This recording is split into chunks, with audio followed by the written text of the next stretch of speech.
আসসালামু আলাইকুম। উগান্ডার ব্যাংকিং ব্যবস্থা কেমন? Little bit slow. আমাদের বাংলাদেশে ব্যাংকিং যেমন আপনি কাউন্টারে যখন যাবেন খুব ফাস্ট কাজ হয়, এরা একটু দ্রুত স্লো কাজ করে।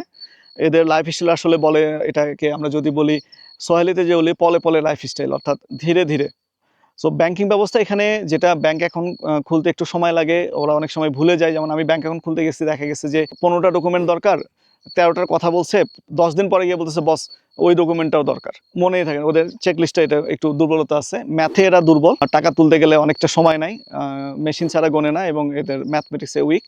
বাট ব্যাংকিং ব্যবস্থা যেটা যে সারা বিশ্ব থেকে টাকা আসতেছে, নো প্রবলেম। ট্যাক্স যদি ক্লিয়ার থাকে এখানে আমি ডলার অ্যাকাউন্টে, আপনি ব্যাংকে গেলে ডলার অ্যাকাউন্ট খুলতে পারবেন, যেখানে আপনি ডলারেই টাকা রাখতে পারবেন, আপনার অ্যামাউন্ট রাখতে পারবেন এবং লোকাল কারেন্সি শিলিংয়েও রাখতে পারবেন।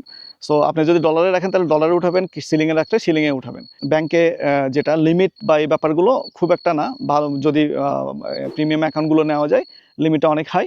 এবং আপনার যদি ট্যাক্স ক্লিয়ার থাকে, ট্যাক্স এবং ভ্যাট এগুলো যদি ক্লিয়ার থাকে, অ্যাকাউন্ট ক্লিয়ার থাকে, এখান থেকে আপনি যে কোনো দেশে টাকা পাঠান, যেমন বাংলাদেশ থেকে বাইরে টাকা পাঠানো খুবই টাফ। বাট এখান থেকে এটা একেবারে ইজি, আপনি অ্যাপের মাধ্যমে ডিরেক্টলি পাঠিয়ে দিতে পারবেন। সো এটা ব্যাংকিং ব্যবস্থা এদের কিছু, কিছু ক্ষেত্রে আমাদের চাইতে ভালো। বাট ব্যাংকে যখন যাবেন একটু ধৈর্য নিয়ে থাকতে হবে, একটু সিরিয়াল নিয়ে থাকতে হবে, একটু সময় লাগে। ওভারঅল আমাদের অভিজ্ঞতা মোটামুটি ভালো আরকি। ঠিকঠাক আছে আরকি।